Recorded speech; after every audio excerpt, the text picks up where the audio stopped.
नमस्कार, मेरा नाम आलोक है। आप लाइव स्ट्रीज देख रहे हैं। इतने महीने के बाद बिहार के स्वास्थ्य मंत्री मंगल पांडे आज पीपीई किट पहनकर पटना के सरकारी अस्पतालों में नज़र आने लगे। ये तस्वीरें आप जो देख रहे होंगे वो पटना के एनएमसीएच की है, जहां पर स्वास्थ्य मंत्री मंगल पांडे ने पीपीई किट पहनकर जो कोविड-19 से संक्रमित मरीज़ हैं उनसे मुलाकात की है, अंदर आइसोलेशन सेंटर में जाकर के, और वहाँ की ये तस्वीरें आप देख रहे होंगे। अब जब सरकारी महकमा इतने दिनों के बाद जगह है, तो ऐसे में आरजेडी बिहार की मुख्य विपक्षी पार्टी ने ट्वीट करके और बयान जारी करके कटाक्ष किया है सरकार पर। क्या कुछ ट्विटर के माध्यम से आप तस्वीरें भी देख सकते होंगे। ट्वीट किया है आरजेडी ने, साफ साफ लिखा है, बड़ी देर कर दी मेहरबान आते आते, खाना पूर्ति ही करने आए पर आए पूरी सुरक्षा किट में। ऐसा पीपीई किट डॉक्टरों, नर्सों और सफाई कर्मियों को कहाँ नसीब। बीच मझधार अपने अहंकार के लिए खेवैये बदल चुके हैं। हालात से तो पहले ही वाकिफ़ थे, अब कैमरों के लिए आए हैं। हालात बदलेगी यह उम्मीद बेईमानी है। ऐसे में आरजेडी और एलएसपी भी इस पर पलटवार कर रही है। क्या कुछ कह रही है, जरा सुनिए। जब एनएमसीएच अस्पताल की शर्मनाक तस्वीरें सामने आई और इस जर्जर स्वास्थ्य व्यवस्था की पोल खुली तो सरकार की नींद टूटी। ये नेता विरोधी दल तेजस्वी यादव जी के कल मधुबनी दरभंगा दौरे का साइड इफेक्ट है।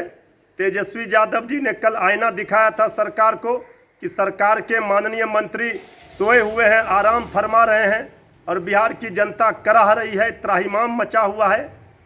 आज माननीय मंत्री जी एनएमसीएच गए, हुजूर बहुत देर कर दी आते आते। ये खाना पूर्ति करने के लिए गए। एनएमसीएच की पूरी व्यवस्था चरमराई हुई है, ये आए दिन मीडिया में आ रही है। जब बिहार के राजधानी पटना के एनएमसीएच का ये हाल है तो बाकी जगहों के बिहार का क्या हाल होगा। हमारी तो मंगल कामनाएं हैं कि स्वास्थ्य व्यवस्था ठीक हो, लेकिन जब सरकार का सिस्टम ही बीमार है और संक्रमित है तो फिर बिहार की जनता का क्या होगा, भगवान ही मालिक। मैंने न्यूज़ में देखा कि बिहार के स्वास्थ्य मंत्री श्री मंगल पांडे जी 3.5 महीनों के बाद बिहार की इस बदहाल स्वास्थ्य व्यवस्था को अपनी आंखों से देखने के लिए पीपीई किट पहनकर एनएमसीएच पहुंच जाते हैं। अरे इतने दिनों से आप लोग कहां थे। पूरा विश्व और खासकर बिहार कोरोना जैसी इस महामारी से जूझ रहा है। देश में लगातार मामले बढ़ रहे हैं और हम देख पा रहे हैं कि बिहार में भी आए दिन कोरोना विस्फोट होता जा रहा है। लेकिन इतने दिनों में आपको कोई सुध नहीं रही बिहार की जनता की। अमीर और गरीब का कितना फर्क है इलाज में, यह हम सब देख पा रहे हैं। बिहार के अस्पतालों में बेड अवेलेबल नहीं है।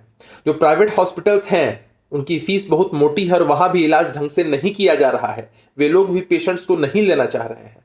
कैसी विपरीत और विषम परिस्थिति में फंस चुका है बिहार।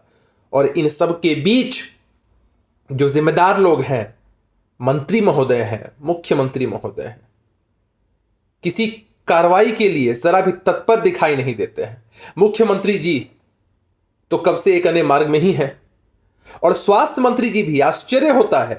हमने देखा था और भी देशों को कि वहां के स्वास्थ्य मंत्री, वहां के मंत्री लगातार अपनी जनता के साथ बने रहते थे, लेकिन यहां के स्वास्थ्य मंत्री 3.5 महीनों के बाद जा रहे हैं एनएमसीएच सिर्फ मुआयना करने के लिए।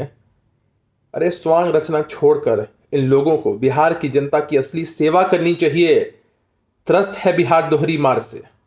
एक तरफ बाढ़ है और एक तरफ कोरोना जैसी महामारी है। तो आपने सुना आरजेडी के प्रवक्ता मृत्युंजय तिवारी ने, जहां एक तरफ यह कहा कि सरकार जो है काफ़ी देर कर चुकी है और इतने दिनों के आने के बाद भी क्या सिस्टम बदलेगा। वहीं रालोसपा के मुख्य प्रवक्ता अभिषेक झा ने भी साफ साफ इशारों में तंज किया और कहा है कि दावे तो बहुत किए जाते हैं, लेकिन दम दावों में कितना दिखेगा, ज़मीनी धरातल पर कितना काम हो पाएगा, ये तो आने वाला समय बतलाएगा। क्या अब लोग अपने हाथों से अपने कंधों पर अपने परिजनों को नहीं ले जाएंगे, उनका ऑक्सीजन सिलेंडर ढोने पर मजबूर नहीं होंगे?